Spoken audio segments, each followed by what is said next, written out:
أعوذ بالله من الشيطان الرجيم ليس البر أن تولوا وجوهكم قبل المشرق والمغرب ولكن البر من آمن بالله واليوم الآخر والملائكة والكتاب والنبيين وآتى المال على حبه ذوي القربى واليتامى والمساكين وابن السبيل والسائلين وفي الرقاب وأقام الصلاة وآتى الزكاة والموفون بعهدهم إذا عاهدوا والصابرين في البأساء والضراء وحين البأس أولئك الذين صدقوا وأولئك هم المتقون۔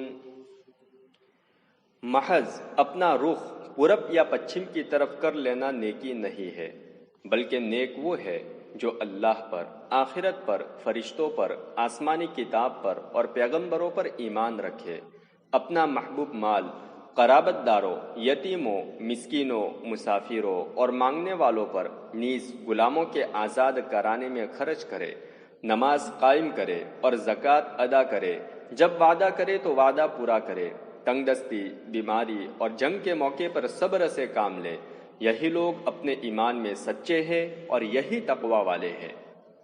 تشریح: عربی قواعد کے لحاظ سے حبہ کی ضمیر کا تعلق مال سے بھی ہو سکتا ہے اور اللہ سے بھی۔ اگر مال سے ہو تو معنی ہوں گے کہ مال کی چاہت رکھنے کے باوجود یعنی اپنا محبوب مال خرچ کرے۔ اس میں دو باتیں آ گئی، اول یہ کہ جو مال محبوب ہو وہ خرچ کرے، دوسرے ابھی عمر طبعی اور صحت کے لحاظ سے بظاہر موت سے قریب اور زندگی سے مایوس نہیں، اور اسے خود مال و جائیداد کی ضرورت پیش آ سکتی ہے، پھر بھی خرچ کرے۔ جب آدمی زندگی سے مایوس ہو جائے اور خود اس کو مال کی ضرورت نہ رہے، اس وقت جو خرچ کرے گا ثواب اس پر بھی ہوگا، مگر کم، کیونکہ اب مال کی ضرورت اور رغبت کم ہو چکی ہے۔ اور اگر ضمیر کا تعلق اللہ سے ہو تو اب معنی اس طرح ہوں گے، اللہ کی محبت میں خرچ کرے، یعنی خرچ کرنے کا مقصد ناموری، دکھاوا یا کسی شخص سے تعلق اور محبت نہ ہو، بلکہ خالصتاً اللہ کی رضا اور خوشنودی مقصود ہو۔ آیت میں بأسا اور ضرا دو الفاظ آئے ہیں، بأسا سے مالی تنگ دستی اور ضرا سے جسمانی مضرت مراد ہے۔ یہ قرآن مجید کی اہم ترین اور نہایت جامع آیتوں میں ہے، جس میں ایمانیات کا بھی ذکر آ گیا، معاملات کی اصلاح بھی آ گئی، جانی و مالی عبادت کا بھی تذکرہ ہو گیا اور اخلاق کی تعلیم بھی آ گئی۔ اہل علم نے لکھا ہے کہ اس میں 16 اصولی تعلیمات آ گئی ہے۔ اس آیت کا مقصد یہ ہے کہ نیکی محض کچھ ظاہری افعال کے کرنے اور رسموں کے بجا لانے کا نام نہیں ہے، جو یہودیوں کا طرز عمل تھا کہ ان کا پورا زور محض قبلہ کے مسئلے پر تھا اور وہ اسی کو نیکی و بدی کا معیار بنائے ہوئے تھے، بلکہ اصل میں نیکی ایمان و عقیدہ، معاملات، عبادات اور اخلاق کی اصلاح کا نام ہے۔ یا ایھا الذین آمنوا کتب علیکم القصاص فی القتلی الحر بالحر والعبد بالعبد والانثى بالانثى۔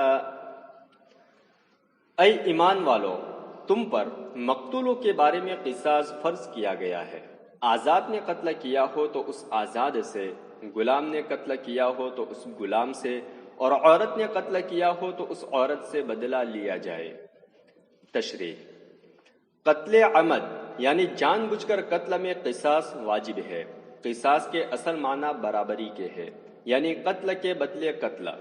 قتل عمد سے مراد یہ ہے کہ کسی شخص پر قتل کے ارادے سے دھاردار ہتھیار سے حملہ کر کے اس کو قتل کر دیا جائے۔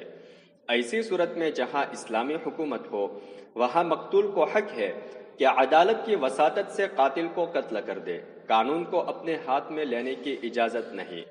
اسلام سے پہلے بھی آسمانی کتابوں میں قتل کی یہی سزا مقرر کی گئی تھی، بائبل میں بھی اس کا ذکر موجود ہے۔ اگر جسم کو جزوی نقصان پہنچا یا کسی عضو کو کاٹ دیا یا چوٹ لگائی اور یہ جسم کا ایسا حصہ ہے اور ایسا زخم ہے کہ قصاص لیتے ہوئے بھی اسی حد تک قائم رہنا ممکن ہو تو اعضاء میں بھی قصاص واجب ہوگا۔ قرآن مجید میں دوسری جگہ اس کا ذکر آیا ہے۔ جن صورتوں میں قصاص کا حکم نہیں یا قصاص میں مساوات کو باقی رکھنا ممکن نہیں، وہاں بجائے قصاص کے دیت واجب ہوگی۔ عربوں میں ایک جاہلانہ طریقہ یہ تھا کہ مقتول جس سطح کا ہوتا، قاتل کے خاندان سے اس سے اعلیٰ درجے کے آدمی کو قتل کا نشانہ بنایا جاتا، غلام کے مقابلے آزاد کو اور عورت کے مقابلے مرد کو۔ قرآن کا منشا ہے کہ یہ مناسب نہیں ہے اور اس سے بے قصور لوگوں کی جان جائے گی۔ جو قاتل ہو اسے قتل کرو، آزاد ہو یا غلام، اور مرد ہو یا عورت۔ قاتل چاہے غلام ہو، لیکن قتل کرنا آزاد کو ظلم و ناانصافی کی بات ہے۔ یہی مساوات شریعت نے مسلمان اور غیر مسلم میں بھی رکھی ہے کہ اگر کسی مسلمان نے اسلامی مملکت کے کسی غیر مسلم شہری کو قتل کر دیا تو وہ مسلمان بھی قصاص میں قتل کیا جائے گا۔ چنانچہ خود قرآن مجید میں دوسری جگہ ایک نفس انسانی کے بدلے اس کے قاتل انسان کے قتل کا حکم دیا گیا ہے، اور اس میں مسلمان اور غیر مسلم کا فرق نہیں کیا گیا۔ فَمَنْ عُفِيَ لَهُ مِنْ أَخِيهِ شَيْءٌ فَاتِّبَاعٌ بِالْمَعْرُوفِ وَأَدَاءٌ إِلَيْهِ بِإِحْسَانٍ ذَلِكَ تَخْفِيفٌ مِّن رَّبِّكُمْ وَرَحْمَةٌ۔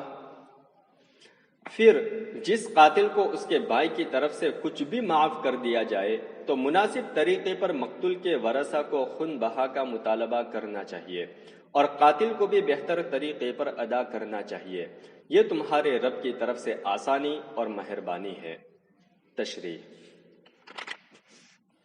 یعنی اگر مقتول کے ورثہ قصاص سے دستبردار اور خون بہا لینے پر راضی ہو جائے تو اب بجائے قصاص کے دیت کا حکم ہوگا۔ کچھ بھی معاف کر دیا جائے، اس سے اس بات کی طرف اشارہ ہے کہ اگر مقتول کے متعدد ورثہ ہو، اگر ورثہ قصاص پر بضد ہو اور ایک وارث بھی دیت لینے پر رضامند ہو جائے تو اب دیت ہی واجب ہوگی، نہ کہ قصاص۔ اب مقتول کے ورثہ کو حق ہوگا کہ قاتل سے مناسب طریقے پر دیت کا مطالبہ کرے، اور قاتل کو بھی چاہیے کہ ٹال مٹول کیے بغیر دیت ادا کر دے۔ اس آیت میں قاتل کو بھائی کہہ کر اس بات کی طرف اشارہ ہے کہ گو وقتی اشتعال اور غلبہ شیطان کی وجہ سے وہ قتل کا ارتکاب کر بیٹھا ہے، لیکن بہرحال وہ تمہارا دینی بھائی ہے، اس لیے درگزر سے کام لو۔ یہ گویا مقتول کے ورثہ سے قاتل کے لیے رحم کی اپیل ہے۔ فَمَنِ اعْتَدَىٰ بَعْدَ ذَلِكَ فَلَهُ عَذَابٌ أَلِيمٌ۔ لہذا جو اس کے بعد زیادتی کرے گا تو اس کے لیے دردناک عذاب ہے۔ تشریح: یعنی اس قانون قصاص کے آنے کے باوجود اس کی خلاف ورزی کرے، جیسے قاتل کوئی اور ہو، قتل کسی اور کو کر دے، یا مقتول کو معاف کر دینے کے باوجود پھر اسے قتل کر دے وغیرہ۔ وَلَكُمْ فِي الْقِصَاصِ حَيَاةٌ يَا أُولِي الْأَلْبَابِ لَعَلَّكُمْ تَتَّقُونَ۔ اور اے اصحاب دانش، قصاص میں در حقیقت تمہارے لیے زندگی ہے تاکہ تم دنیا میں قتل اور آخرت میں عذاب سے بچ سکو۔ تشریح: بظاہر ایسا لگتا ہے کہ قصاص ایک قتل کے بعد دوسرا قتل ہے، لیکن غور کیا جائے تو اپنے نتائج اور اثرات کے اعتبار سے اس میں زندگی کا تحفظ ہے۔ اول تو قانون قصاص کے خوف سے کسی کو جلدی ارتکاب قتل کی ہمت ہی نہ ہوگی، اور اگر کسی نے اس کا ارتکاب کر لیا اور مقتول کے ورثہ کو بدلہ لینے کا موقع دے دیا گیا تو آتش انتقام بجھ جائے گی۔ ممکن ہے معاف ہی کر دے، اور قصاص لے بھی لے تو اب یکے بعد دیگرے انتقام لینے کا سلسلہ قائم نہ ہوگا اور بے قصوروں کی جان نہ جائے گی، معاملہ یہی رفع دفع ہو جائے گا۔ اس طرح قانون قصاص میں انسانی سماج کا تحفظ ہے۔ كتب عليكم إذا حضر أحدكم الموت إن ترك خيرا الوصية للوالدين والأقربين بالمعروف۔ جب تم میں سے کسی پر موت کا وقت قریب آ جائے اور وہ کچھ مال چھوڑ رہا ہو تو تم پر والدین اور رشتہ داروں کے لیے مناسب طریقے پر وصیت کرنا فرض ہے۔ تشریح: قرآن نے مال کو خیر کے لفظ سے تعبیر کیا ہے۔ خیر کے اصل معنی نیکی اور بھلائی کے ہے۔ اس میں اس بات کی طرف اشارہ ہے کہ مال کا حاصل کرنا اور مالدار ہونا بذات خود بری بات نہیں، اور نہ یہ اللہ کی قربت میں رکاوٹ ہے، جیسا کہ بعض مذاہب میں خیال کیا جاتا تھا، بلکہ اگر صحیح طریقے پر حاصل کیا جائے اور اچھے مصارف میں خرچ کیا جائے تو عین باعث اجر و ثواب ہے۔ البتہ مال کو ناجائز طریقے سے حاصل کرنا اور ناجائز راستے میں خرچ کرنا گناہ ہے۔ ابتدائی دور میں قانون میراث نہیں آیا تھا۔ اس وقت یہی قانون تھا کہ مرنے والا جس رشتہ دار کے لیے جو وصیت کر جائے اس کے مطابق اس کا ترکہ تقسیم ہوگا۔ جب میراث کا قانون آ گیا جس کا تفصیلی ذکر سورہ نساء میں ہے تو اب یہ حکم باقی نہیں رہا، بلکہ اب وارث کے لیے وصیت کر بھی جائے تو اس کا اعتبار نہیں۔ چنانچہ آپ صلی اللہ علیہ وسلم نے ارشاد فرمایا کہ وارث کے لیے وصیت نہیں، لا وصیت لوارث، اور جو وارث نہ ہو اس کے لیے بھی 1/3 سے زیادہ کی وصیت معتبر نہیں۔ یہ تحدید بھی حدیث میں منقول ہے۔ حقا علی المتقین، یہ تقوی والوں پر لازم ہے۔ تشریح: مفسرین نے لکھا ہے کہ یہاں متقیوں سے تمام ہی مسلمان مراد ہے، اس لیے کہ تقوی کا کم سے کم درجہ یہ ہے کہ آدمی کفر و شرک سے بچتا ہو، اور یہ بات ہر مسلمان کو حاصل ہے۔ فَمَن بَدَّلَهُ بَعْدَمَا سَمِعَهُ فَإِنَّمَا إِثْمُهُ عَلَى الَّذِينَ يُبَدِّلُونَهُ إِنَّ اللَّهَ سَمِيعٌ عَلِيمٌ۔ پھر کوئی شخص وصیت سننے کے بعد اس کو بدل ڈالے تو بدلنے والوں کو اس کا گناہ ہوگا، بے شک اللہ خوب سننے والے اور جاننے والے ہیں۔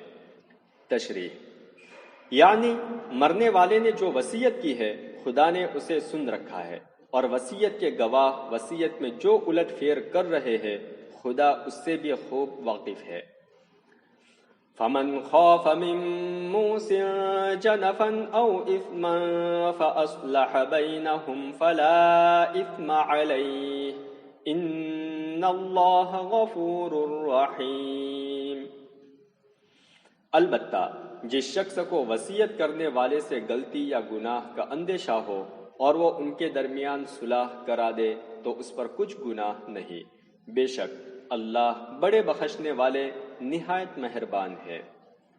تشریح: وصیت میں بھی عدل چاہیے، ایسا نہ ہو کہ کسی رشتہ دار کی طرف جھک جائے اور کسی سے کھینچ جائے۔ اگر کسی سے اس کا اندیشہ ہو اور اس کو انصاف کی صلاح دے کر عدل پر قائم رکھا جائے تو یہ بہتر کام ہے، اس کا شمار وصیت تبدیل کرنے میں نہیں ہے۔ مفسرین نے جنفن سے نادانستہ غلطی اور اسم سے جان بوجھ کر غلطی مراد لی ہے۔ صدق اللہ العظیم۔